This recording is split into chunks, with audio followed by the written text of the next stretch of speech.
지난 시간에 이스라엘 구약 역사 속에서 특별히 다윗 시대에서부터 예수님 시대까지를 우리가 창조 목적 학교라는 그러한 테두리 안에서 무슨 기간이라고 불렀죠? 고등학교, 그렇죠? 고등학교 기간이다. 학교 전체 7,000년 틀에서 이 고등학교 기간 동안에 다윗을 빼놓고 솔로몬부터 시작을 해서 쭉 예수님이 오실 때까지 약 한 1,000년 동안 이 이스라엘 사람들이 어떤 모습으로 살았나라는 이야기가 성경의 절반 이상을 차지해요. 그분들의 그 삶의 모습을 이런 그 기간 속에서 선택받은 하나님의 백성들이 이방 백성들로부터 공격을 받고 핍박을 받고 배척을 받고 미움을 받는 이러한 역사로 점철되어 있어요. 이스라엘의 역사가 그 1,000년 기간이 고등학교 기간이요. 지난 시간에는 특히 제가 이사야 선지자를 집중적으로 조명했는데 오늘도 그렇게 할 것이에요. 이사야 선지자를 통해서 장차 이 북이스라엘이 아시리아라는 제국의 핍박을 받고 완전히 병합이 되고 그 나라를 통해서 망할 것을 예언을 했어요. 그 예언이 그대로 이사야 선지자가 눈을 뜨고 있을 때 그것이 성취가 됐어요. 주전 722년에 이사야 선지자를 위시해서 그 당시에 선지자들이 남유다 지방이 예루살렘에 있는 남유다 지방도 하나님이 때가 되면은 구체적으로 말해서 그 당시에 이미 바벨론 제국이 없었을 때예요. 그런데 바벨론이라는 제국에 의해서 남유다가 망할 것을 예언을 또 했어요. 그러니까 이 역사의 주인 되시는 예수님께서 722년 사건, 586 사건, 이 사건들이 일어나기 전에 미리 다 그런 제국들을 세워서 그런 제국들을 통해서 하나님의 백성들이 혼쭐이 날 것을 이렇게 예언자들을 통해서 말씀을 했어요. 이런 그 시스템이 역사의 주인이 되신 예수님, 역사를 통치하시는 예수님이 미리 다 디자인하신 거예요. 똑같이 오늘날 지금 일어나는 모든 우리 이 동북아시아의 4대 강국들의 그 틈바구니에서 저희들 남북이 갈라져 가지고 이런 일들 일어나는 것들, 이것들이 누구에 의해서 디자인이 됐어요? 안 됐어요? 이건 우리 예수님에 의해서 아주 퍼펙트하게 디자인이 돼 가지고 움직여지는 걸로 우리는 이 성서를 보면서 이것을 깨달아야 돼요. 이 하나님의 자녀들은요. 그런데 이렇게 디자인을 한 것을 이 하나님의 자녀들인데도 소수만 깨닫고 다수는 깨닫지를 못했어요. 그 깨달은 소수를 뭐라고 불렀죠? 지난 시간에 우리 남은 자들이라 그랬어요. 몇 프로예요? 약 한 10% 정도라고 그랬죠? 성경에 보면 10% 정도. 요 사람들이 깨닫는다는 거예요. 요 남은 자들. 근데 그 남은 자들은 자기네가 잘나서가 아니고 은혜를 받은 자들이라고 그랬어요. 그래서 이제 바울에게도 말하기를 로마서 11장 5절에 바울아 너도 1세기 때 남은 자인데 너도 은혜를 받았기 때문에 남은 자 대열에 들어갔다는 거예요. 이러면서 이제 호세아 선지자에게 예수님이 말씀하시는 거예요. 얘들아, 너희들이 네 민족이 왜 이렇게 외침을 받고 이 강한 제국들을 내가 일으켜가지고 그분들을 통해서 어려움을 주는지 아느냐? 호세아 선지자에게 딱 가르쳐주는 거예요. 그러니까 호세아 선지자가 귀를 딱 열고는 뭡니까? 그러니까 너희들이 지식이 없어서 그렇다는 거예요. 네. 우리 호세아서 4장 6절에 그렇죠? 지식이 없어서 이런 모습들이 된다는 거예요. 이것도 하나님의 아주 퍼펙트한 디자인 속에서 지금 지식이 없게끔 만들어 놓은 거예요. 자, 그러면 우리가 질문이 던져요. 그럼 어떤 지식을 말합니까? 라고 우리가 또 질문 던져야 돼요. 무슨 지식입니까? 이 세상 우리 학교에서 배우는 그런 지식입니까? 이 세상 상식입니까? 이런 지식이 아닌 거예요. 성서에서 말하는 지식은요. 예수님께서 말씀한 지식은요. 그 지식이 뭐냐? 첫 번째는 두 종류가 있어요. 큰 종류는 뭐냐? 네 종류의 뭐예요? 신비. 네 종류의 신비에 대한 지식이 없는 거예요. 하나님의 자녀들인데도. 그 지식 우리 공부했죠? 뭡니까? 하나님의 신비, 그리스도의 신비, 천국의 신비, 그 다음에 불법의 신비. 그 가로 열고 성경 구절 한번 우리 같이 봅시다. 하나님의 신비는 요한계시록 10장 몇 절이에요? 7절. 그리스도의 신비는 에베소서 3장 4절. 천국의 신비는 마태복음 13장 11절. 예. 자꾸 우리가 이렇게 말로 해야 돼. 그 다음에 불법의 신비는 데살로니가 후서 2장 7절. 예. 자, 우선 지식은 요 네 가지 신비를 철저하게 깨달아야 되는 거예요. 이 지식이 없으면 이게 성서가 수화가 안 돼요. 두 번째 신비가 뭐냐?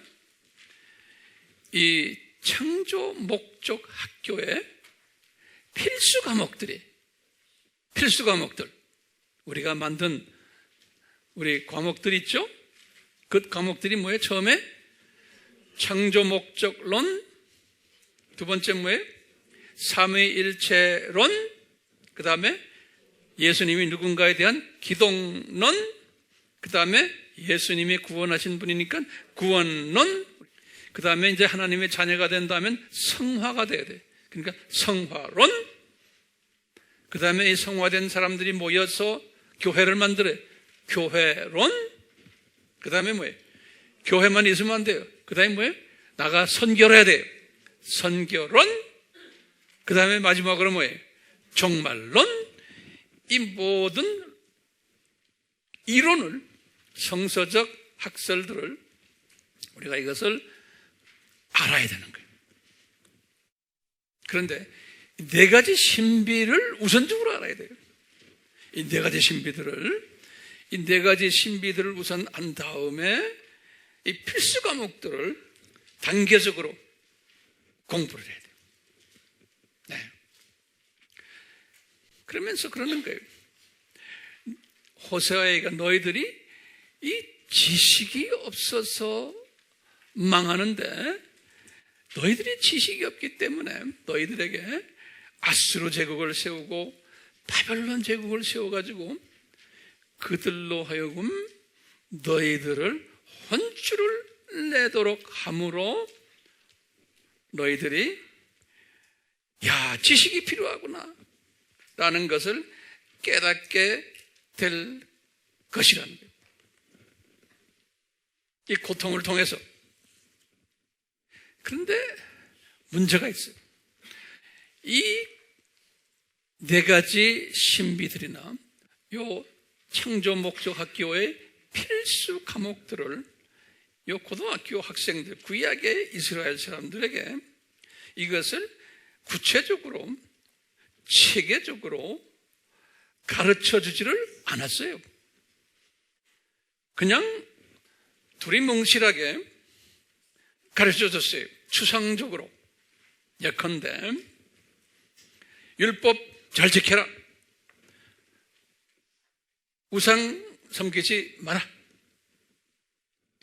또는 그게 수직계명이에요. 수평계명으로는 너희들 가난한 사람들 잘 돌보고 과부나 고아들, 사회적으로 소외된 자들 또는 이방인들까지 이런 사람들 잘 대접해라. 여기 수평계명이에요. 이렇게만 하셨지. 그래 놓고는 너희들 왜 수직계명도 안 지키고 너희들 왜 수평계명도 안 지키느냐. 특별히 누굴 가지고 이야기하냐면 서기관들아, 너 바리새인들아, 제사장들아, 소위 그 지도자들이에요. 바리새인들아, 서기관들아, 제사장들아, 심지어는 선지자들아. 이 선지자들도 가짜 선지자들이 많은 거예요. 너희 이런 소위 하위 계층, 높은 계층 너희들아, 너희들 이거 안 지키기 때문에 내가 722년 586 사건을 일으킬 것이고 일으켰단다에 이렇게 말씀하시는 거예요. 이분들이 이렇게 하면 매를 맞고는 그 다음에 뭘 깨닫냐면 선지자들, 진짜 선지자들을 통해서 지식이 얼마나 중요하다는 것을 가르쳐 주기 시작하시는 거예요. 지식이. 특히 솔로몬에게 먼저 가르쳤어요. 우리 잠언 1장 7절에 이런 말씀을 했어요. 여호와를 경외하는 것이, 그건 예수님을 경외하는 것이 지식의 시작이다. 그런 거예요. 이 말은 뭐예요? 여호와를 경외한다. 예수님을 경외하는 것이 지식의 시작이다. 잠언 1장 7절에. 그건 우상 섬기지 않는 것. 두 번째로요, 똑같이 솔로몬에게 잠언 23장 12절에 너희들 지식의 말씀에 귀를 기울여라. 그러는 거예요. 그런데 이스라엘 사람들은 기울이질 않았어요. 세 번째로 또 솔로몬에게 잠언 10장 21절에 미련한 자는 지식이 없는 자다라는 거예요. 미련한 자는 지식이 없는 자예요. 지금 이건 우리가 예수 믿는 사람들을 놓고 이야기하는 거예요. 지식이 없다는 건 뭐예요? 미련한 자는 이게 4대 신비를 모르고 그 다음에 뭘 모르는 거예요? 필수 과목을 모르면서 하나님의 자녀가 된 사람들. 이런 사람들이 고등학교 때 몇 프로 정도 돼요? 약 90% 정도가 그런 사람들인 거예요. 고등학교 때. 근데 이 고등학교 때의 이 모습이 신약에 와서 그대로 적용이 되는 거예요. 그대로. 네 번째로요, 잠언 1장 22절에 보면 미련한 자들은 지식을 미워한다고 그랬어요. 우리 지금 신약 때도 마찬가지예요. 지금 4대 신비를 가르쳐주면 싫어가지고 아유 어렵습니다. 관심 없는 사람 대부분이에요. 그 다음에 필수 과목 이야기하면 그 관심 있는 사람 많아요? 별로 없어요. 성경 구절 한 구절을 더 드릴게요. 잠언 21장 11절에 솔로몬이 그랬어요. 교훈을 받으면 지식이 더하느니라 그랬어요. 교훈을 받으면 지식이 더하느니라.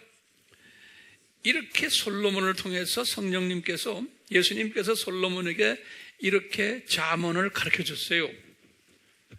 그런데 이 솔로몬이 죽기 전에 솔로몬도 여기에 빠져버렸던 사람이에요.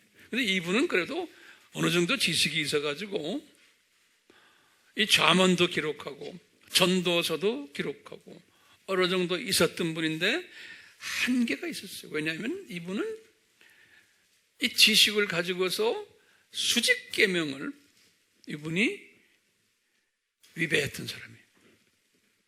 나중 말년에. 이렇게 이분을 통해서 했는데도 이분 후손들인 고등학교 학생들이 이 말씀대로 따라간 사람은 소수의 남은 자들밖에 아니에요. 대부분은 이 지식을 무시하거나 관심 밖에 두었어요. 이 솔로몬이 지금 지적한 것처럼 이 지식은 다른 말로 표현하면요, 여호와를 아는 거예요. 거기다 좀 적어놓으세요. 지식은 여호와를 아는 거예요. 다른 말로 표현하면 예수님을 아는 거예요. 예수님의 정체성을 아는 거예요. 요 4대 신비 속에 필수 과목 속에 들어가 있는 키 메시지가 뭐예요? Who is Jesus? 예수님이 누구냐예요. 우리가 삼위 하나님을 공부하면서도 그 속에 숨겨져 있는 예수님을 집중적으로 공부하는 거예요. 기독론은 말할 것도 없고 이 예수님을 집중적으로 공부하는 거예요. 다시 말하면 지식은 여호와를 아는 것이 지식이다, 이렇게 정리해 놓았어요.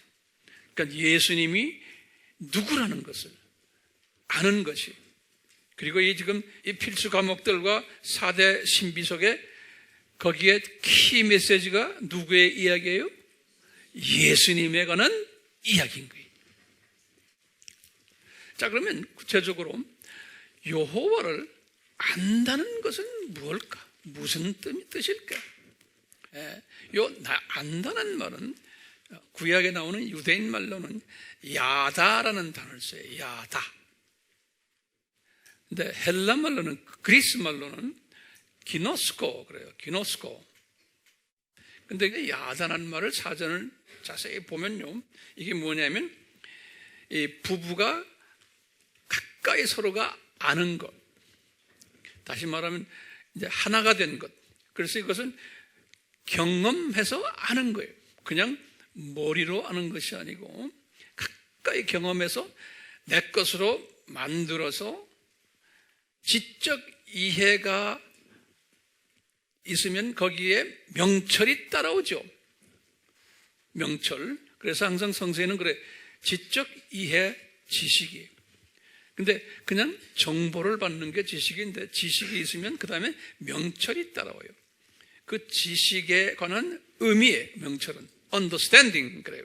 영어로는요. 그 의미가 따라오고 그 다음에 거기에서 지혜가 따라와요. wisdom, 소피아 그래요. wisdom, 헬라말로. 지혜는 이 지식이 몸에 배가지고 그것이 내 몸을 관리하는 능력이에요. 이 지혜가요. 다시 말하면요, 여호와를 안다라는 의미는 여호와를 야다한다는 거예요. 다시 말하면 여호와를 내 몸에 배도록 이 말씀 충만, 성령 충만, 예수님과 내가 하나가 되는 이런 뜻이 여호와를 아는 거예요.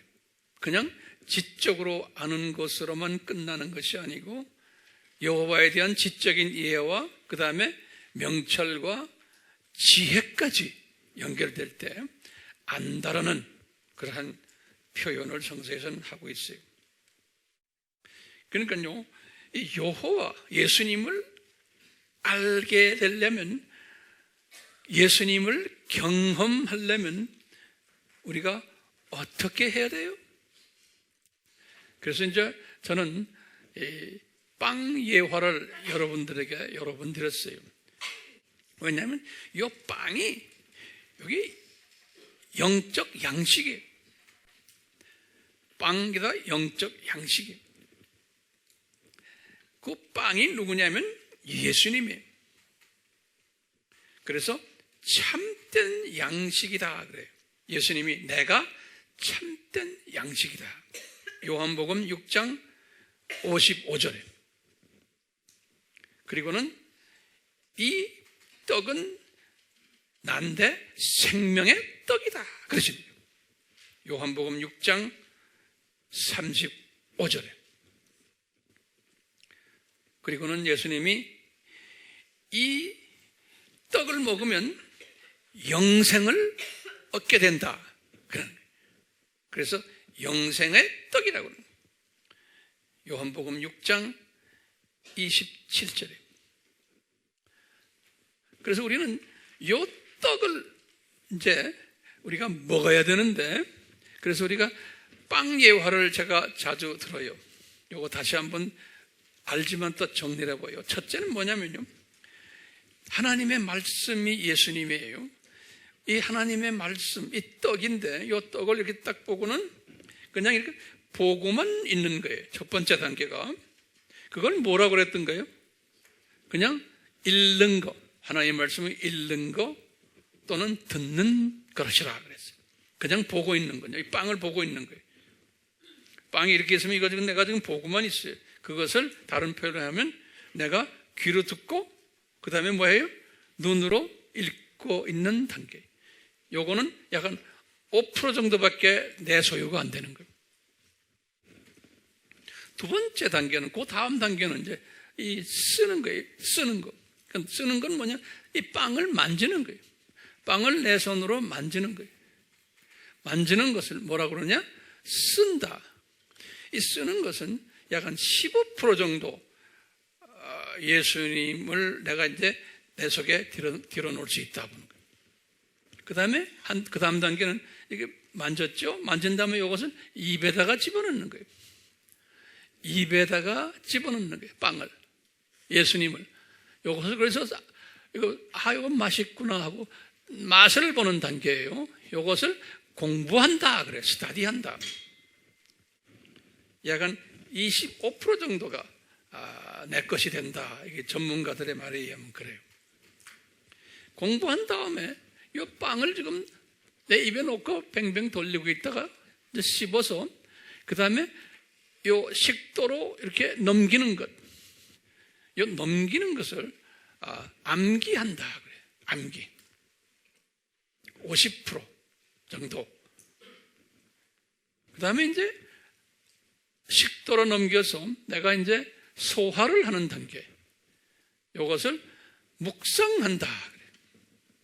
75%. 묵상한 후에, 이 소화한 후에 이 모든 에너지와 영양소를 내 몸에 퍼뜨리는 걸, 그것을 순종한다. 순종. 그건 약간 100% 정도예요.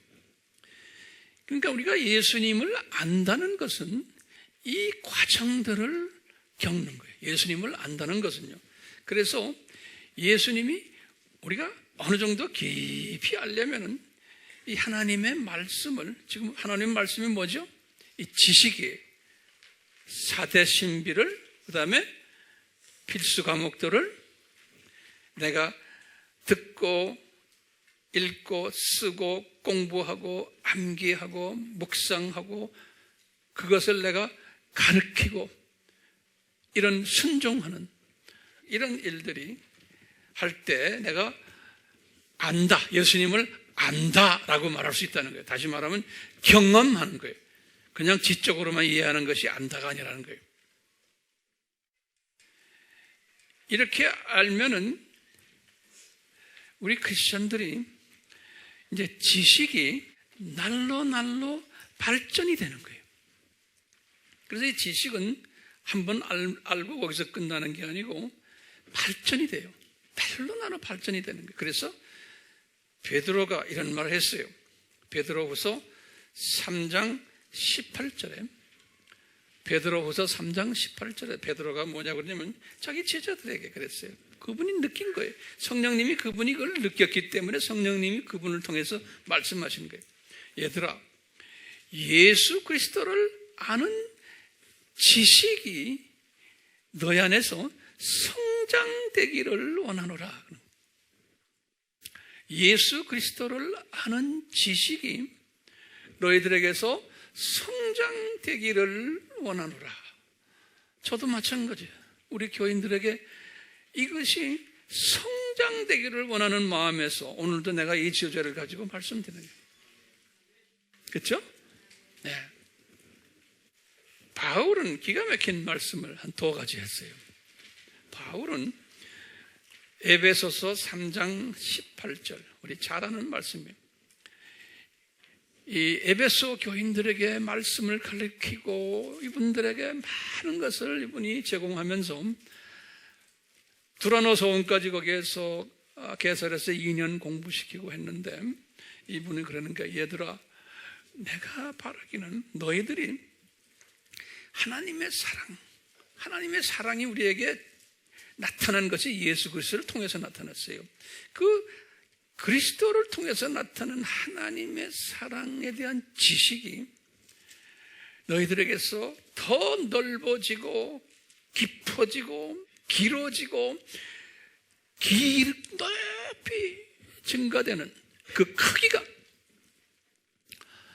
그런 사람들이 되기를 바라노라 그랬어요. 바울은 빌립보서를 쓰시면서 에베소서 때나 빌립보서나 같은 때 주후 60년 아니에요? 하시면서 이 빌립보 교인들에게 이거보다 더 구체적인 말씀하세요. 이분이 뭐라고 그러냐면요, 빌립보서 3장 8절에 이 여호와를 아는 지식이, 다시 말하면 예수 그리스도를 아는 지식이 나에게는 가장 고상하다는 거예요. 이 한국말로는 고상하다고 그러니까 그냥 뭐 젠틀하다 그런 의미, 가장 excellent, 최고라는 거예요. 가장 고상하기 때문에 내가 그를 위하여 모든 것을 잃어버리고 그것들을 오히려 배설물로 여기면 그리스도를 더 얻기 위함이다.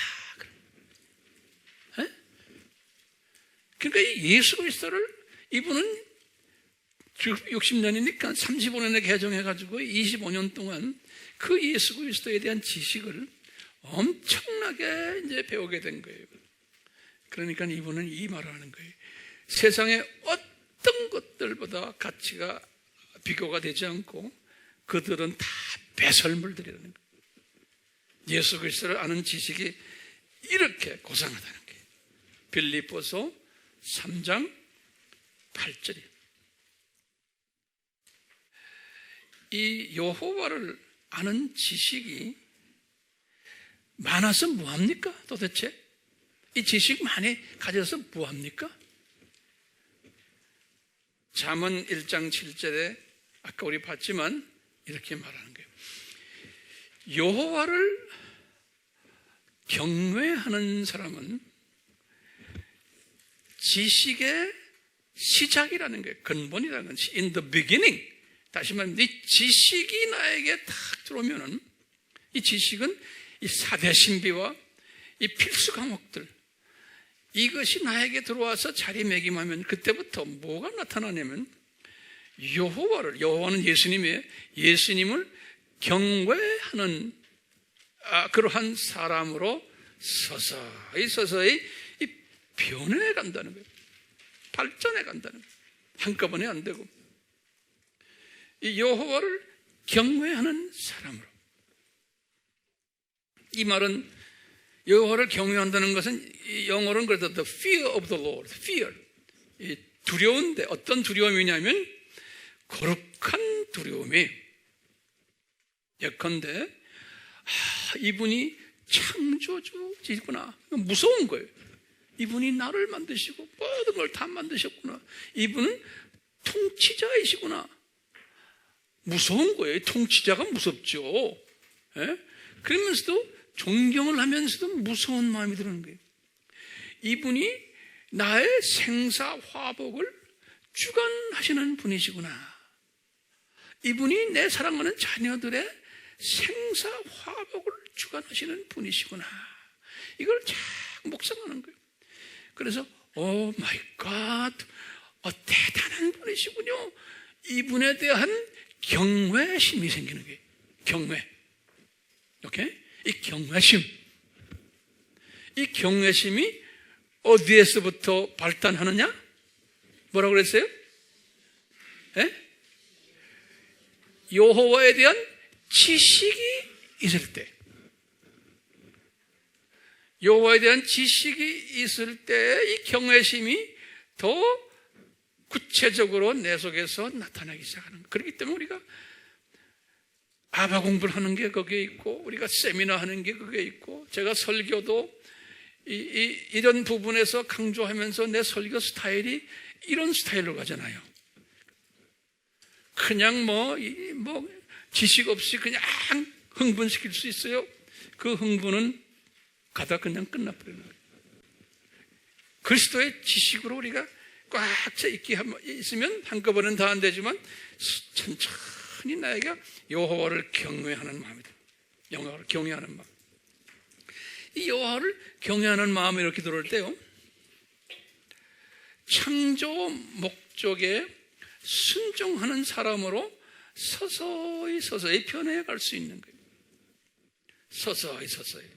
이제 내가 예전에는 우상을 더 많이 섬겼는데, 돈을 더 섬기고 가족을 더 섬기고 모든 것이 다, 예수님은 2차적인 분이시고 모든 것이 1차적으로는 나밖에 없는 게 내 것들 이랬는데, 이것이 우선순위가 자기도 모르게 서서히 변화되기 시작합니다. 우선순위가. 근데 이거는 지금 보시면 우리가 구약에서 지금 고등학교 학생들 보면 90%의 사람들은 그 우선순위를 변화시켰어요? 안 시켰어요? 안 시켰어요. 똑같아. 신약의 첫 천년은 무슨 학년이라고 그랬어요? 초급대학. 그 기억나요? 그 다음에 이제 대학교, 예수님 재림까지 대학교. 이 기간 동안 대부분의 하나님의 자녀들은 이 지식이 약하게 되어 있는 거예요. 그렇기 때문에 이분들은 90%의 사람들은, 정도의 차이는 있지만 예수님을 사랑하지 않는 사람들이에요. 않게 되어 있는 거예요. 그리고는 이 세상을 더 좋아하게 그렇게 디자인하셨어요. 왜?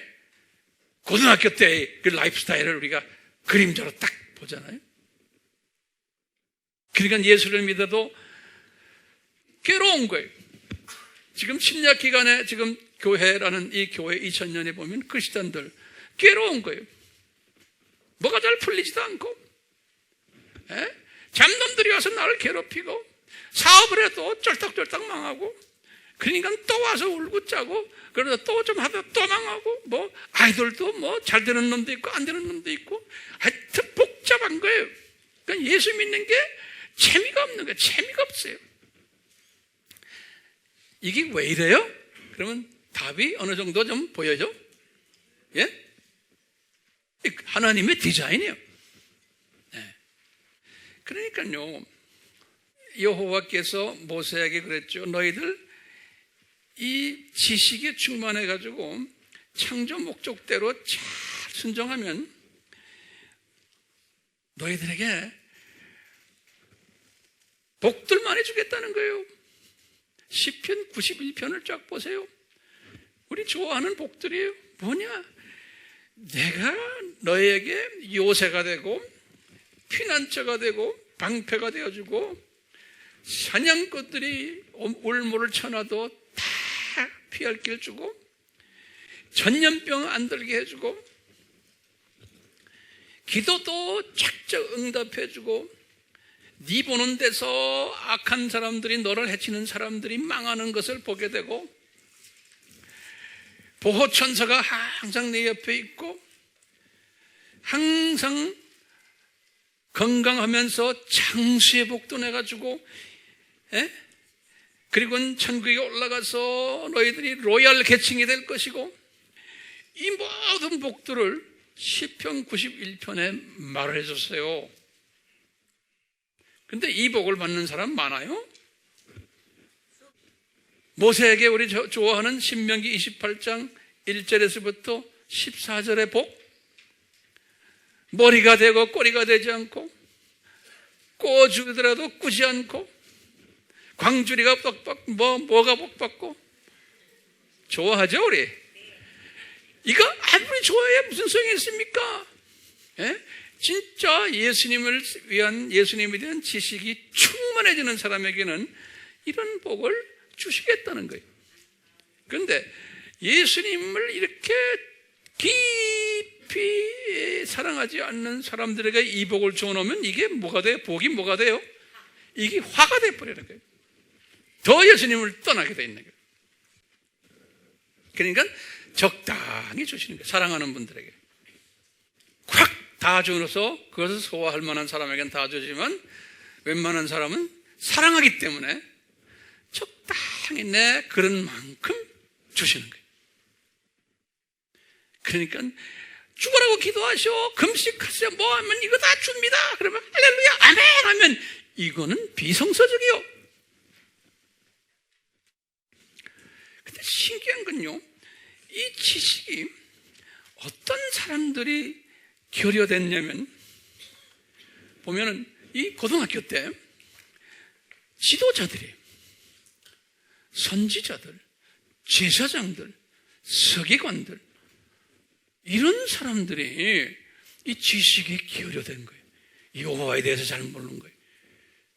그러니까 항상 꾸중을 줄 때 내가 722년 사건을 일으키겠다, 586 사건을 일으키겠다 할 때 항상 말씀하시는 게 뭐냐면, 너 이놈 지도자들아, 너 제사장 놈들아, 너 선지자 놈들아 붙여서 죄송합니다. 또 무슨 놈이? 서기관 놈들아. 소위 요새 말로 하면은 로마 카톨릭의 신부들이야, 추기경 이놈들아, 우리 개신교회 목사놈들아, 감독놈들아, 신학자들아, 이런 소리야, 이런 소리. 예? 니네들 포지션은 다 가지고 있지만 예수 그리스도에 대한 이 지식이 약하다는 거예요. 없다는 거예요. 그러니까 너를 따르는 군중들이 왜 저렇게 됐는지 아느냐? 니네 놈들 때문에 이렇게 됐다는 거예요. 그러니까 쌍고생을 같이 하지 않냐 너희들? 이러는 거예요.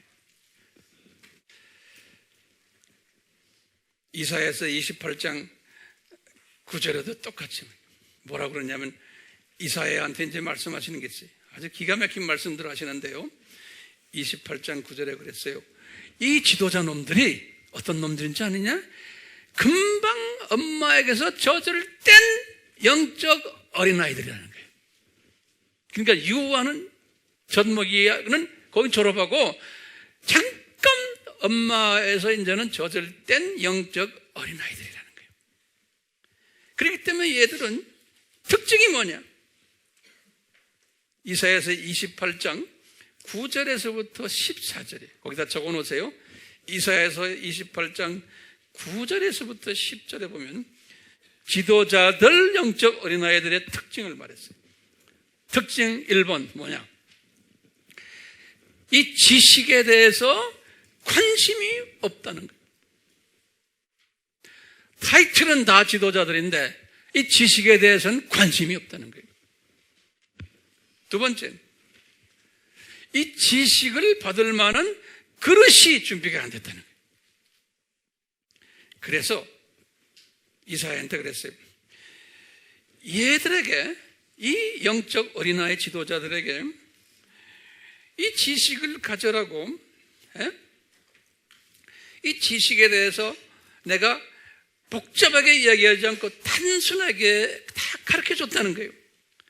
모세오경 주고, 율법 주고, 또 역사서도 주고, 출애굽 스토리도 주고, 시편도 주고, 이거 다 줬는데 그걸 아무리 봐도 이 영적 어린아이들은 그 안에 숨겨진 예수 그리스도에 대한, 내게의 신비에 대한 것, 이 필수 과목에 대해서 깨닫지를 못한다는 거예요. 이런 걸 다 줘도. 그렇기 때문에 소화를 못하니까 뭐라 그러냐면, 여기에서 조금 좀 주고, 저 스토리에서 조금 좀 주고, 한꺼번에 다 못 주니까요. 그리고는 그 조금 준 것을 계속 반복으로 말해준다는 거예요. 반복으로. 반복하고 또 반복하고. 그렇게 줘도 못 들으려고 하고 안 들으려고 한다는 거예요. 이사야서 28장 12절엔 그랬어요. 건성으로 듣는 거예요. 건성으로. 이 구약의 모든 이 스토리들이 누구에 관한 이야기예요? 예수님이 뭐라고 그랬어요? 요한복음 5장 39절에 이 유대인 지도자들에게 예수님이 직접 뭐라고 그랬어요? 이 모든 구약의 스토리들은 나에 관한 이야기다 그랬죠. 그 다음에 이분이 예수님이 또 부활하시고는 또 두 번씩이나 말했죠. 제자들에게. 누가복음 24장 27절 또 44절에 구약의 모든 내용들을 봐라. 다 나에 관한 이야기라는 거예요. 나에 관한 이야기. 그런데 이 사람들 무관심하다는 거예요. 네. 그러면서 이분이요, 이사야를 통해서 여호와께서 예수님이 뭐라고 그러냐면요, 이사야서 29장 9절에서 16절을 딱 보면요, 뭐라고 그러냐면 기가 막힌 말씀을 했어요. 뭐냐? 이사야야, 이들에게 내가 뭘 준지 아느냐? 깊은 잠을 자게 하는 영을 내가 부어줘 놨다는 거예요. 이거 믿을만 해요? 영어로는 그랬어요. The spirit of deep sleep. 깊은 잠을 자도록 이 지도자들에게 그렇게 해놨다는 거예요. 똑같이 교회 시대에도요, 이 지도자들이요, 많은 지도자들이 있고, 여기다 타이틀 다 달고 다니지만, 많은 지도자들이 깊은 영적 잠을 자도록 그분들이 나빠서가 아니에요. 예수님이 그렇게 만들어 놨다는 거예요. 그런 사람들 욕을 하면 안 돼요. 문제는 그런 사람들 그러지 말고 여기서 있는 황 목사도 거기에 속할 수가 있어요. 그러니까 나도 잠을 깨려고 이렇게 노력하는 거예요. 예? 여러분들도 마찬가지예요. 이 잠에서 깨어나야 되잖아요. 이 잠에서 깨어나라고 지금 이 시간에 지금 이렇게 내가 땀을 내면서 소리 지르잖아요. 잠에서 이렇게 잠자고 있고 눈도 가려 있고 그랬어요.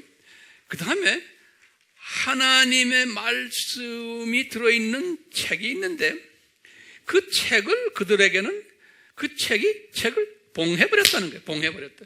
이 성경 말씀을 봉해버렸기 때문에 이 책을 읽을 수가 없다는 거예요. 읽을 수가. 그리고는 이들이 겉으로는 지혜로운 자들이라고 말하지만 무슨 신학 박사에다 뭐에다 목회 많이 하고 경험 많고 타이틀 그거 현자들이지만 지혜가 없다는 거예요. 명철이 숨겨져 버렸다는 거예요. 이렇게 고등학교 때 예수님이 내가 그렇게 만들어냈단다 그러시는 거예요. 유대인들이 지도자들이 그런 모습이 되도록. 그래서 이 사람들이 우상을 저렇게 섬겼단다.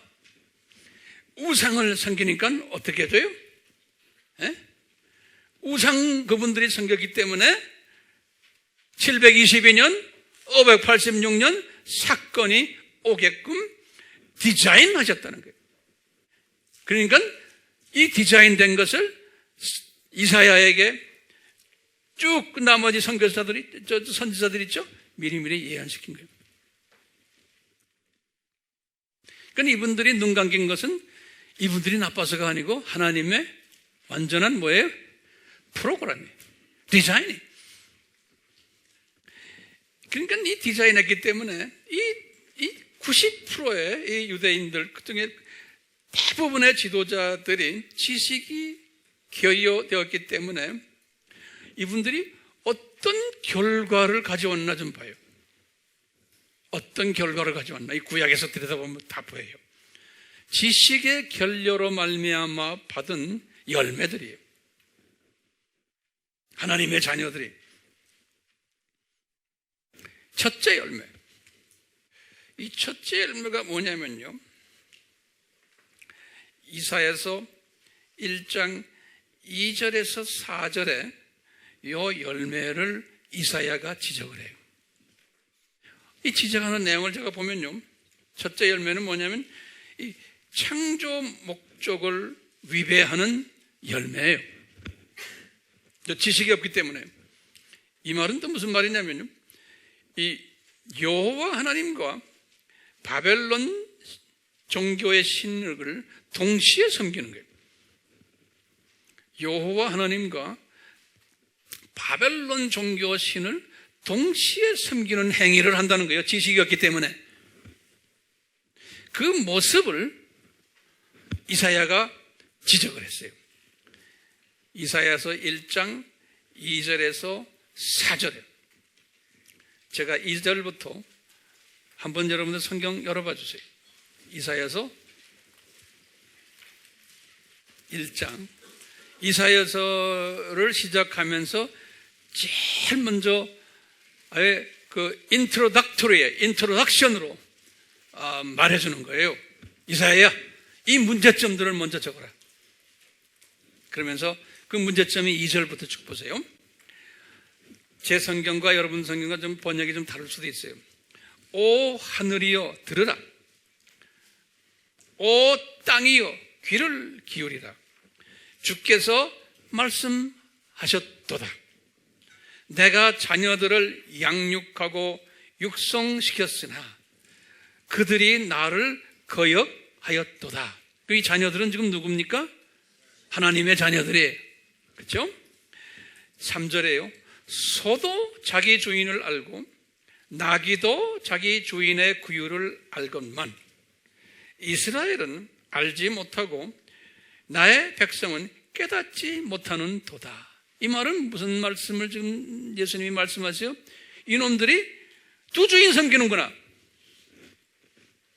본 주인하고 또 잡놈 또 같이 섬기는구나. 그런 소리예요. 그 다음에 그러면서 소와 나귀를 비유를 들었어요. 4절에 보세요. 아, 이 죄지은 민족이요 죄악을 짊어진 백성이요.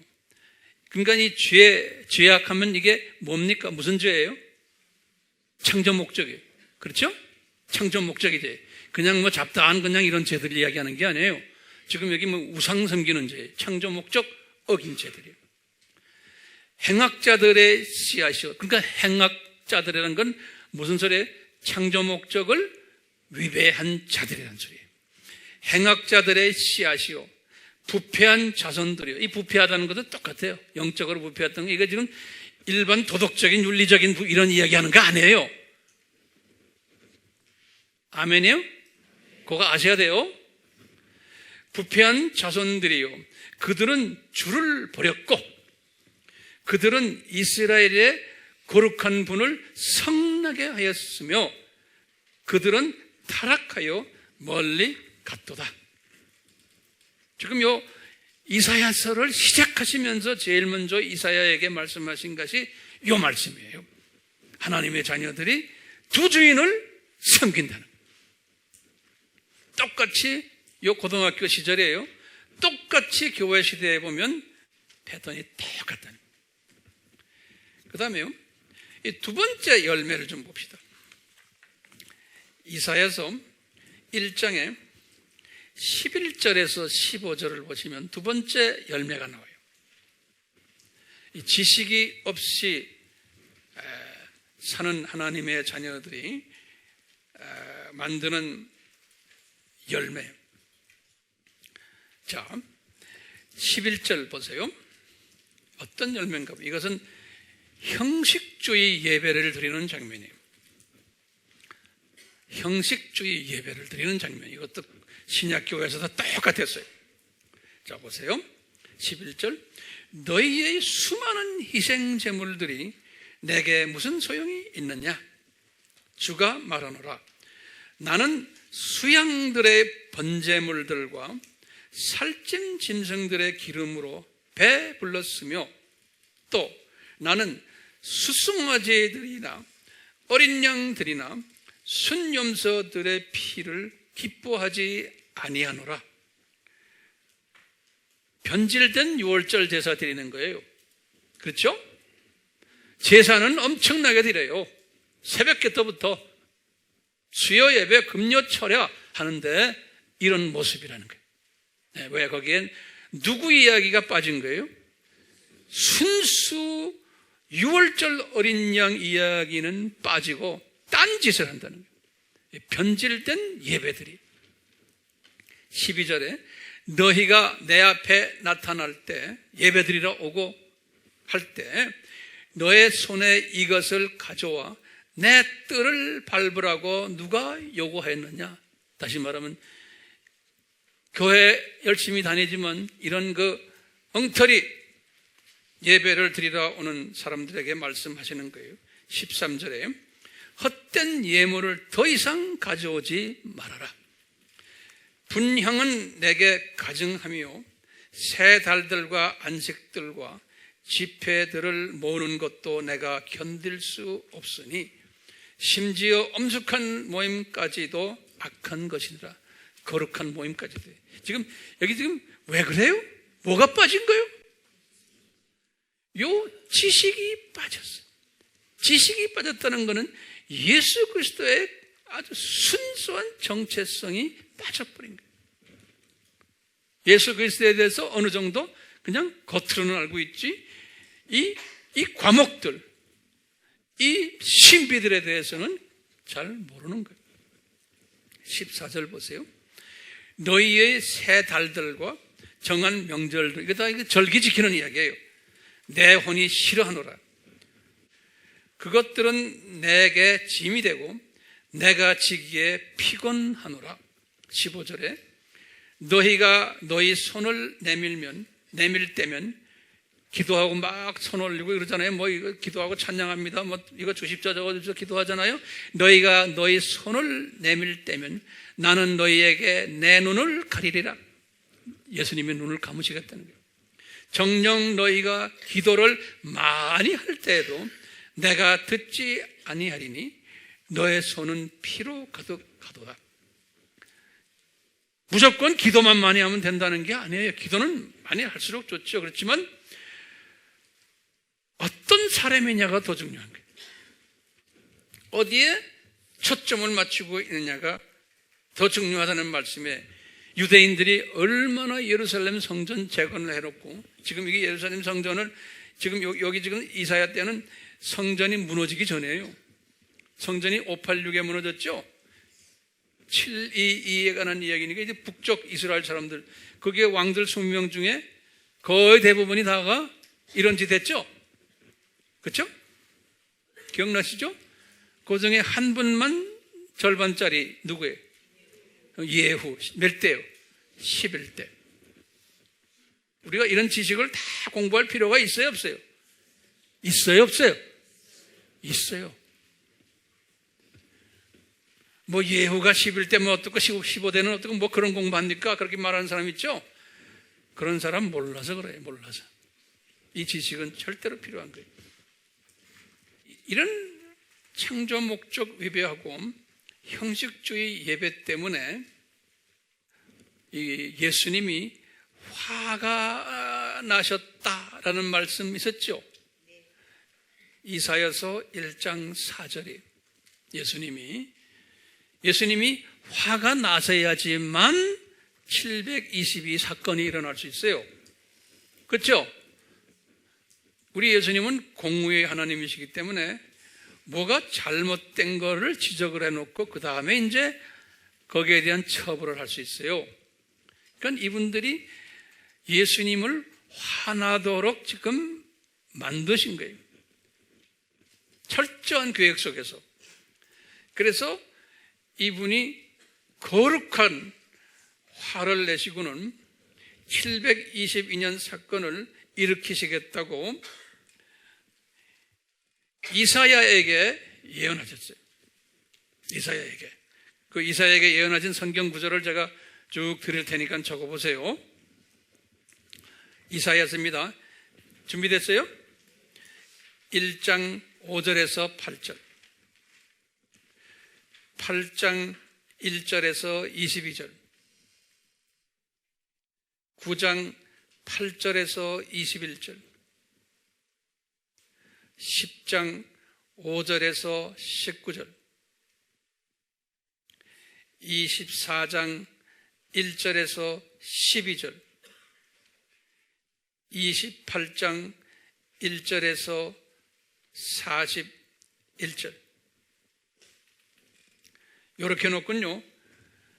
실제로 또 이것이 성취가 된 거예요. 720여 년이 성취된 게 성경 이사야에게 또 나와요. 이사야 시대에 이것이 일어났거든요. 이사야 시대에 예언됐고 그분이 살아계실 때 성취가 됐어요. 이사야서 36장 1절에서 22절, 열왕기하 17장 1절에서 41절이에요. 똑같이 이사야 때는 아닌데 이사야에게 586을 바벨론 사건을 또 예언을 하셨어요. 미래에 일어날 일을. 성경 구절 드릴게요. 이사야에 관련한 이야기요. 이사야서 3장 1절에서 11절, 이사야서 3장 16절에서 26절, 이사야서 5장 1절에서 19절, 이사야서 7장 17절에서 25절, 이사야서 13장 1절에서 16절, 이사야서 14장 1절에서 3절, 이사야서 24장 1절에서 12절. 굉장히 많아요. 이사야서 28장 14절에서 29절, 이사야서 29장 1절에서 6절. 이렇게 하시고는 예레미야에게 말씀하셨어요.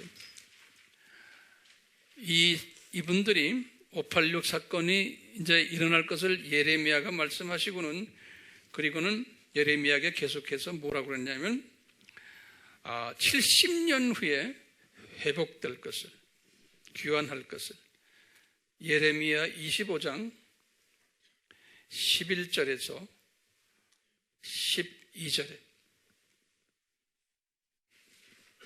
이런 가운데요, 하나님은 남은 자들을 예비하시겠다라고 이 선지자들에게 말씀했어요. 남은 자들을, 그러니까 요 지식을 가질 자들. 그래서 우상 섬기는 열매를 맺지 않고 형식적인 비성서적인 예배를 드리는 것을 싫어하는 소수의 남은 자들을 준비시키겠다 그랬어요. 거기에 대한 성경 구절을 드릴게요. 이사야서 1장 9절, 이사야서 4장 1절에서 6절, 이사야서 6장 13절, 또 이사야서 10장 20절에서 23절,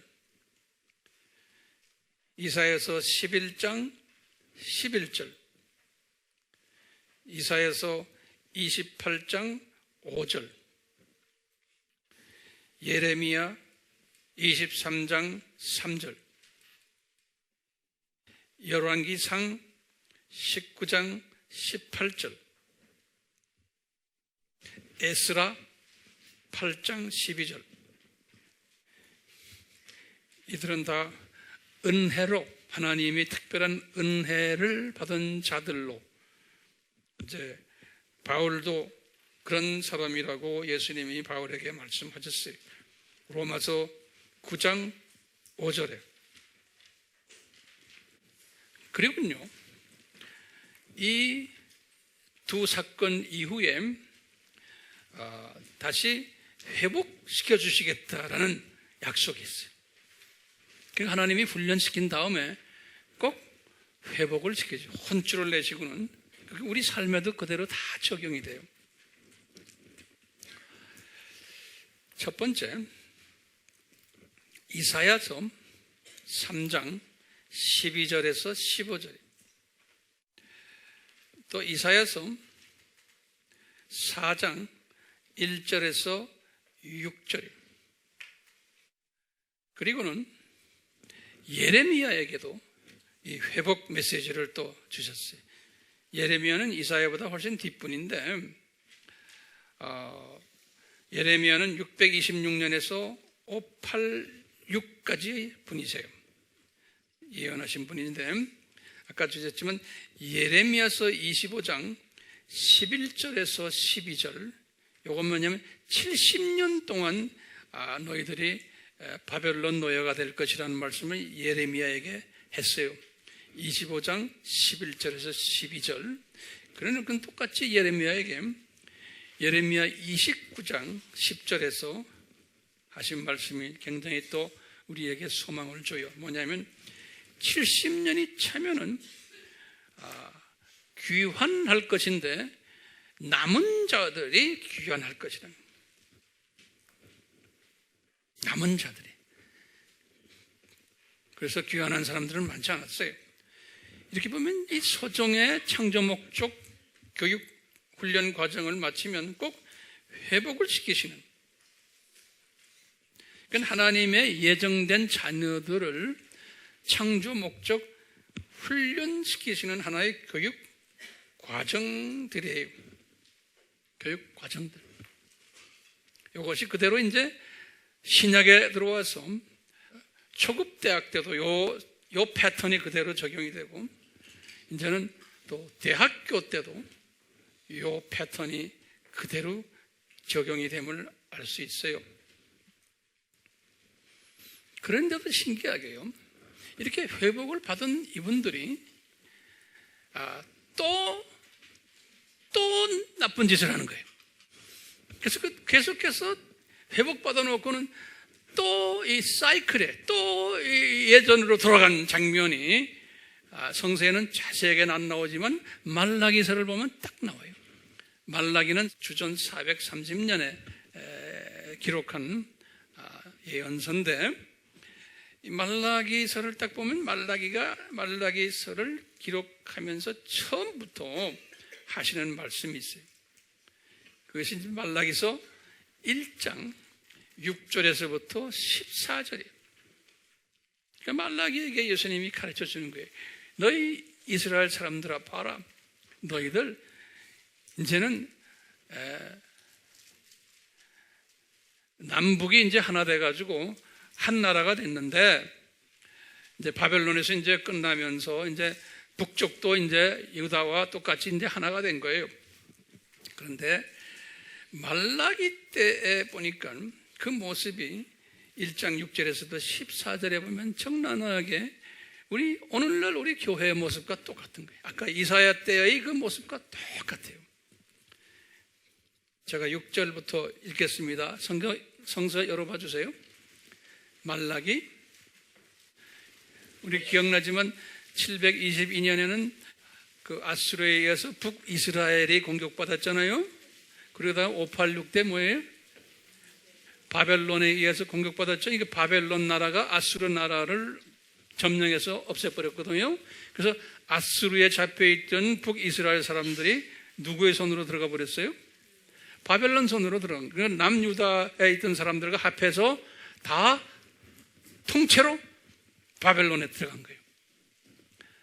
그러다가 이제 바벨론이 끝나고 쭉 나오다가 이제 400년 정도 됐을 때 이제 말라기가 지금 보는 장면이에요. 이스라엘 사람들의 그 영적 모습을요. 자, 보세요. 이제 알다시피 70년이 딱 끝난 다음에 제2성전 지어졌잖아요. 그래서 제2성전이 훨씬 더 보기도 좋고 거창한 성전인데, 그 안에서 예배 드리는 모습들을 보고는 예수님이 노하신 거예요. 그래서 보세요. 6절부터 봅니다. 아들은 그네 아버지를 공경하고 종은 자기 주인을 공경하나, 오 내 이름을 멸시하는 제사장들아, 만군의 주가 너희에게 말하노니 내가 아버지일진데 나를 공경함이 어디 있느냐? 내가 주인일진데 나를 두려워함은 어디 있느냐? 경외함이 없는 거요. 그러나 너희는 말하기를 우리가 어떻게 주의 이름을 멸시하였나이까 하는도다. 그러니까 이분들이 뭐가 없어요? 영적 무감각한 거예요. 자기네가 뭘 잘못하고 있는지도 모르는 거예요. 똑같아요. 전 세계의 기독교의 지도자들이 이 카테고리에 들어가는 사람들 보면요, 거의 똑같아요. 뭐가 잘못됐는지도 모르는 거예요. 7절에 보세요. 너희가 더럽혀진 빵을 내 제단 위에 드리면서, 이 더럽혀진 빵은 뭐예요? 순수한 무교병이 돼야 되는데 무슨 병이에요? 이게 유교병인 거예요. 그냥 우리가 교회 예배 때 예수님 이야기에다가 잡다한 예화를 들고 잡다한 무슨 뭐 코미디 같은 이야기 집어넣고 뭐 이러면서 우리 설교하고 바이블 스터디 하잖아요. 그러니까 그 안에 뭐가 많이 들어있어요? 예? 누룩들임. 거기다가 지금 다원주의적인 사람들은 그 형편없는 더러운 누룩까지 집어넣어가지고 하고 있거든요. 더럽혀진 빵들이. 너희가 이 더럽혀진 빵을 내 제단 위에 드리면서 말하기를 우리가 어떻게 주를 더럽혔나이까 하니 너희가 주의 상은 멸시할 만하다 하고 말함으로써 더럽혔도다. 이 모르는 거예요. 예배를 드리는데도 이 예배가 지금 다원주의 예배를 드리면서도 자기네가 이게 잘못된 것을 모르는 거예요. 이 지금 말라기 때는 언제냐면 예수님의 초림이 가까울 때의 교회의 모습을 우리에게 보여주시는 거예요. 근데 예수님의 재림이 가까웠을 때는 이거보다도 더 심한 이 더럽혀진 빵들을 교회 안에서 자행한다고 그랬어요. 재림이 가까울 때는. 8절에 너희가 눈먼 것을 희생 제물로 드린다면 그것이 악하지 아니하냐? 너희가 저는 것들과 병든 것을 드린다면 그것이 악하지 않느냐? 지금 총독에게 그것을 바쳐보라. 그가 너를 기뻐하겠으며 너를 외모로 받아들이겠느냐? 만군의 주가 말하노라. 이게 무슨 말이에요? 이 6월절 때 또 절기 때마다 어린 양과 염소를 이제 할 때 흠없고 1년 된 수컷이죠. 병들면 안 되고 며칠 동안 점검했어요? 4일 동안 점검까지 했잖아요. 그런데 이때만 해도 그렇게 하지 않는다는 게 다시 말하면요, 동물을 보면 제대로 된 건강한 1년 된 흠없는 수컷을 찾으려면 비싼 거예요. 그러니까 돈을 많이 지불해야 돼요. 그 다음에 바빠서 그거 찾으러 길도 없어요. 잠깐 장사꾼들이 와서 애꾸나 꼬리 잘린 거, 다리 자른 뱅이들 그냥 싸게 파니까 받아다가 그냥 가져가는 거예요. 대부분의 교회가 이 편의주의로 다 변해버린 거예요. 예? 그냥 가서 예배만 잠깐 드리고 또 놀러가자. 예? 헌금 집어 던지고 그냥 가자. 뭐 별난 지금 편의주의로 다 변해버린 거예요. 이것의 극치가 지금 다원주의인 거예요. 이 다원주의가 이 지금 저는 것들과 병든 것들, 이게 다 이게 다원주의의 메시지들이고 다원주의의 예수 그리스도를 이야기하는 거예요. 지금 이 멸망에 가증한 것들이 지금 예배를 드리는 장면이, 오늘날 지금 타중교회 지도자들도 교회 단에 서서 같이 예배를 드려요.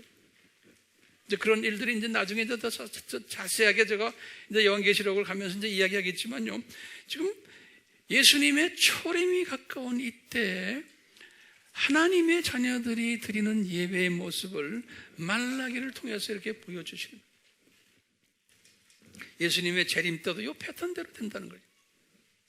그런데 본인들이 모르는 거예요. 우리가 이것이 무엇가 죄입니까? 이렇게들 반문하는 이분들의 모습들 예수님이 다 기록해 했어요. 9절입니다. 이제 내가 너희에게 청하노니 너희는 우리에게 은혜를 베풀어 달라고 하나님께 구하라. 이것이 너희의 방법이었습니다. 그가 너희를 왜 물어보시겠느냐? 만군의 주가 말하노라. 다시 말하면 이 지도자들아, 이 목회자들아, 이 교계의 지도자들아, 너희들이 뭐가 없어서 지금 이런 짓 하느냐? 그러니까 뭐라고 그랬어요? 은혜가 없어서 그렇다는 거예요. 무슨 은혜예요? 남은 자의 은혜. 요 남은 자 속에 들어가는 은혜를 너희들이 구해라. 11절에 보면 이는 해 뜨는 데서부터 해 지는 데까지 내 이름이 이방인 가운데서 위대하게 될 것이기 때문이다. 지금 이분이 이 11절 14절 보시면요, 팍 점프해서 이 교회 시대의 모습을 이야기해요. 이분들이 지금 이렇게 되면서 이 유대인들이 이렇게 눈이 감기고 이렇게 되는 건, 제사를 이런 식으로 드리는 건 거기에 뭐가 깔려 있냐면 너희들이 이런 짓 하니까 내가 내 은혜를 이방인들에게 내가 넘기겠다는 거예요. 이건 신약시대의 모습 그대로 보여줘요. 유대인들은 눈이 감기고 복음이 이방인에게 넘어가는 그 모습을 미리 이분들이 이런 짓 하면서 예수님께서 이분들에게 예언하시는 거예요. 그래서 보세요. 11절에 이는 해 뜨는 데서부터 해 지는 데까지 전 세계를 이야기하는 거예요. 내 이름이 이방인들 가운데서 위대하게 될 것이기 때문이다. 각 처에서, 각 세계처에서 이방인들의 내 이름으로 향을 피우며 제사를 드리며 순결한 제물이 드려질 것. 이분들은 이방인들이 순결한 제물을 드리게 될 것이고, 이는 내 이름이 이방 가운데서 위대하게 될 것입니다. 만군의 주가 말하노라. 14절에 만군의 주가 말하노라. 이는 내가 위대한 왕이요 내 이름이 이방 가운데서 두렵기 때문이라. 그러니까 유대인의 눈 감금이 실은 이런 그러므로 해서 그 은혜가 어디로 넘어간다는 거예요? 이방인에게 넘어간다는 거예요. 이 비밀을 누가 깨달았어요? 유대인의 남은 자들이 이것을 깨달은 사람들. 이 큰 그림을. 그러면 우리 질문이 하나 있어요. 왜 하나님은 이렇게 하나님의 자녀들을 크게 둘로 구분을 하시는가? 90%의 일반 하나님의 자녀들과 10%의 남은 자들. 왜 이렇게 구분하시는가? 그러면 저는 깨닫기를, 첫째, 우리는 학교 다니는데 학생들을 이렇게 구분해 놓은 거예요. 그래서 우리는 이 세상에 살다가 어디를 가는 사람이에요? 이제 본향으로 올라가는 사람들. 학교가 이제 끝나면은 졸업해서 올라갈 사람들인데, 저 동네에 올라가면 저 동네는 계층 사회이기 때문에 그런 거예요. 저 동네는 계층 사회. 그것도 그 세분하면 여러 계층이 있는 거예요. 계층 사회이기 때문에 그렇고, 이 계층 사회인데 누구를 어느 포지션에 세워야 될까를 정해야 되는 잣대가 필요한 거예요. 왜요? 하나님은, 우리 예수님은 공의의 하나님이시기 때문에 잣대가 필요한 거예요. 누구를 어디에 앉히고 누구를 어디에 앉히고. 그렇기 때문에 이 잣대가 필요하기, 잣대를 가지고 결정하기 위해서는 이 세상의 하나님의 자녀들을 여러 모습으로 창조 목적을 어느 그 정도의 차에서 여러 모습으로 다양하게 만들어 놓으신 거예요. 그러니까 하나님의, 예수님의 주권하에서 이제 은혜의 분량을 어떤 분들은 이만큼 주고, 남은 자 같은 사람, 남은 자들도 그 안에 또 계층이 있을 거예요. 그래서 은혜의 분량을 이렇게 따라서 하나님의 자녀들에게 허락하시고, 두 번째는 은혜의 분량을 받은 사람들은 거기에 따라오는 게 뭐냐면 믿음의 분량이에요. 은혜를 얼만큼 받은 거에 의해서 믿음도 그 분량이 또 따라오는 거예요. 믿음의 분량에다가 성서에서는 은사의 분량이라는 단어를 써요. 이것이 다 은혜의 분량에 맞춰서 믿음의 분량도 따라오고 은사의 분량도 따라오고 이렇게 따라오는데, 문제는 뭐냐? 저도 그렇고 여러분들도 그렇고 나는 어디에 속해 있냐 이거예요. 어떻게 알아요? 이 은혜의 지식을 받은 자는 제목을 적어놓으세요. 몇 가지 특징들이 있어요. 다시 말하면 높은 계층에 있는 사람들, 다시 말하면 남은 자 대열에 들어오는 사람은 그 특징들이 있어요. 첫 번째 특징이 뭐냐면요, 이 창조학교, 이 창조학교의 구조를 쫙 보는 사람이에요. 그 안에 교장 예수님 계시고 부교장 사탄이 있고 그 조직들을 우리가 공부했죠? 그것을 쫙 한 눈으로 보는 사람이에요. 그걸 보군요, 항상 그것을 묵상하는 사람이에요. 그걸 보면서 지금 오늘날 나의 살고 있는 이 현실을 내가 한번 조명하는 거예요. 이걸 묵상하면서 이것을 내가 이 현실을 지금 돌아가는 이 모든 우리나라에 지금 일어나는 일들, 세계에 일어나는 일들, 남북관계, 기타 등등 이것을 조명하면서 이해하는 거예요. 이 큰 그림 속에서. 그리고 이것을 어떻게 내가 대처하는가. 또 지금 우리나라에 지금 진보 정권이 지금 대두됐는데 그분들이 지금 들어와서 하는 일이 뭐냐? 절대 가치를 파괴하고 다원주의를 선호하고 종교 차별을 반대하고 세계 단일 종교를 만들려고 그러고 법제화를 추진하고 인권 우선주의로 동성애자들도 보호하는 법제화를 추진하고 이런 걸 딱 보면서 이 큰 그림을 보는 사람은, 이 창조학교의 구조를 보는 사람은 이런 일들이 당연히 있어야 된다고 믿어요. 안 그러면 이것 때문에 화가 나서 밤잠을 못 자요. 화가 나서 밤잠 못 자요? 그런 사람이 되면 안 되는 거예요. 이 남은 자는 달라요. 시각이 다른 사람들. 이 남은 자들은 이런 이 전체를 보는 은혜를 받은 사람들이에요. 그러니까 이것은 당연히 일어나야 되는 일들을 하는구나. 언젠가는 이런 모든 큰 바벨론 시스템이 이제는 무너질 때가 오죠. 우리 다음에 이제 계속해서 다음에 이제 공부 자세히 할 때가 와요. 그렇기 때문에요, 이런 그 시각을 가진 남은 자는 내가 남은 자인지 아닌지를 어떻게 알아요? 그러면 첫 번째요, 내가 은혜를 받아야 돼요. 그렇죠? 남은 자로 은혜를 받아야 되는데 그 다음에 중요해요. 내가 은혜를 받았는지 안 받았는지 어떻게 구별해요? 네?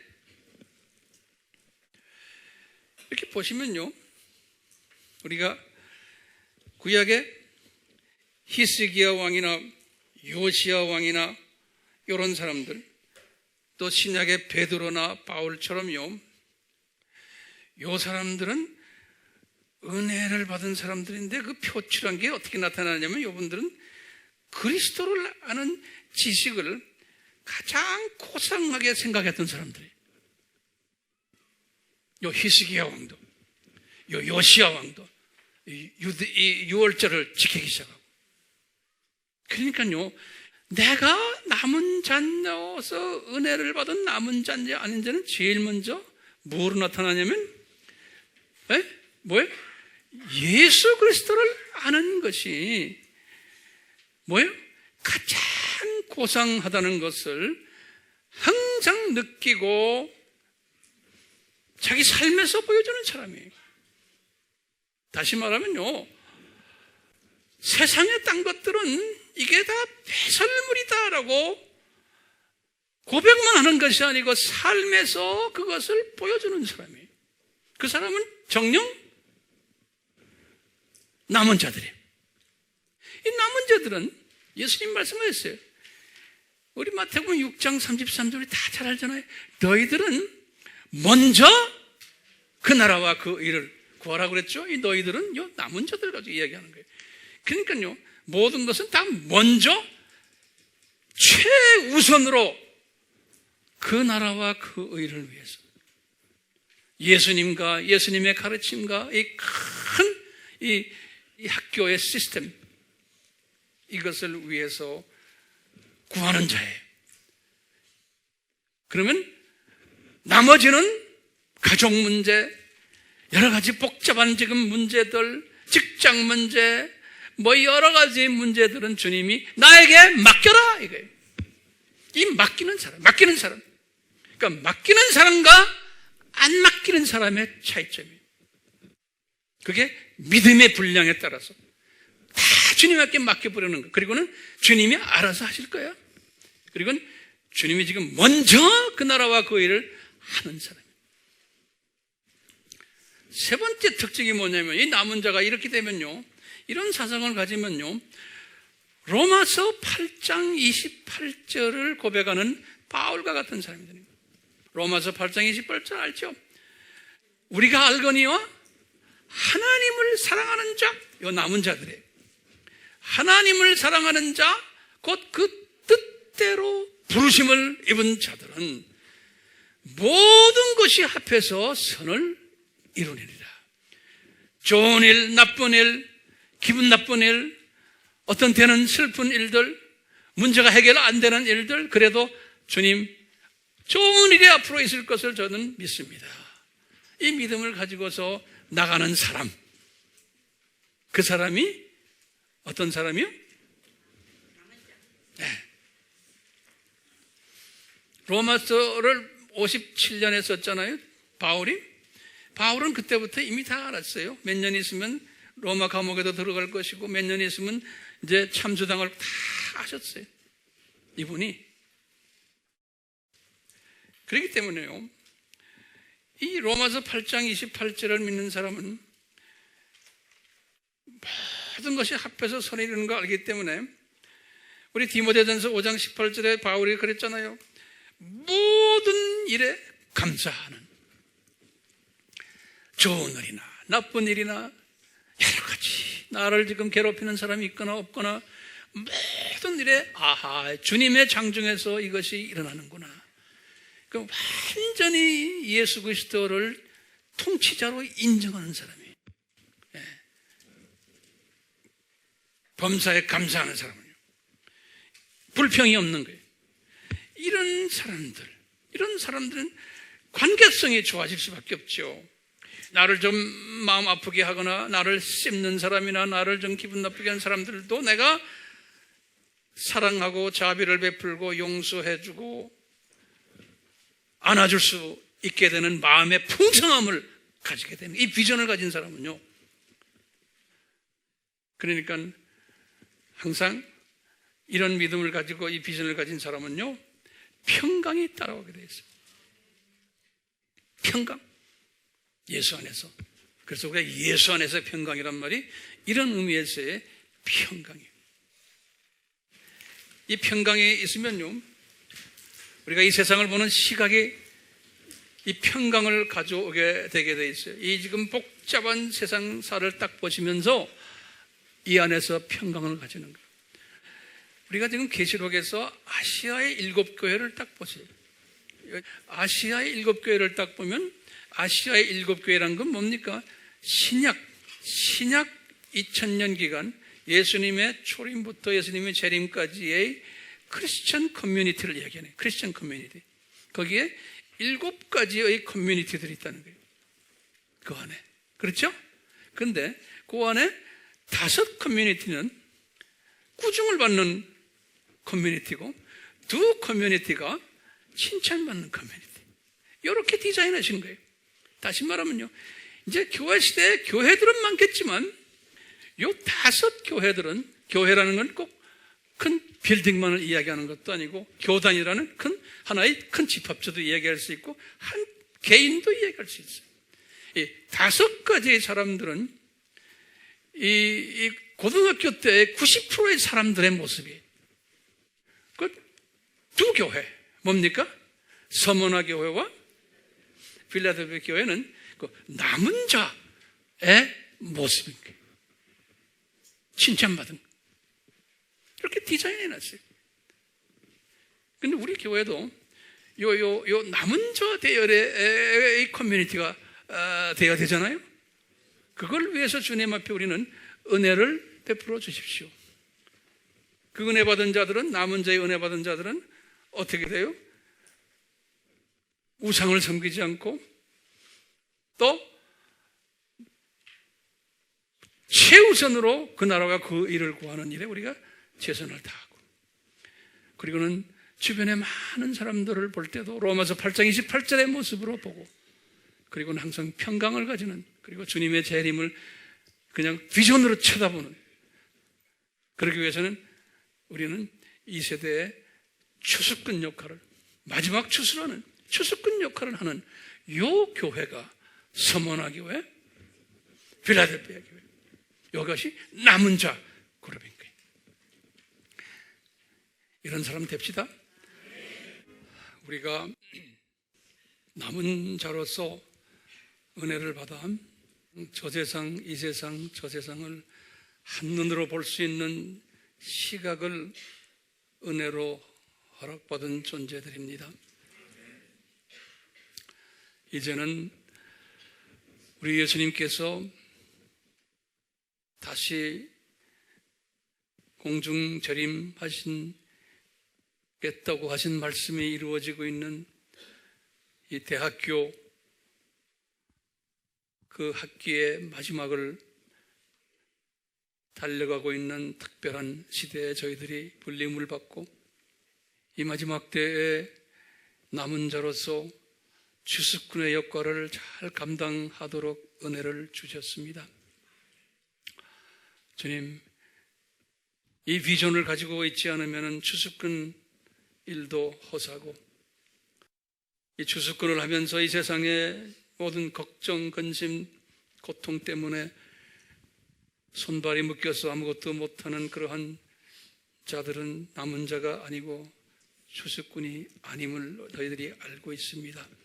주님, 저희들에게 이 추수꾼이라도 남은 자의 그 버금가는 추수꾼 역할을 할 때에 이 세상의 이 모든 복잡한 일들은 예수님께서 이미 감난선 설교에서 예언해 주셨기에 저희들은 그러한 그 예언 속에서 이 모든 돌아가는 이 일에 빠지지 않게 해주시고, 이것을 독수리가 창공에서 내려다보듯 독수리의 시각으로 보면서 이 폭풍우 속에서도 저희들이 평강을 누리는 복된 자들 되도록 은혜 베풀어 주시옵소서. 지금 이 시간은 예수 그리스도의 무한하신 은혜와 하나님 아버지의 극진하신 사랑하심과 성령님의 끊임없이 가르쳐 주심과 깨닫게 하심과 순종케 하심이 우리 모두에게 항상 있기를 축원하옵나이다. 아멘.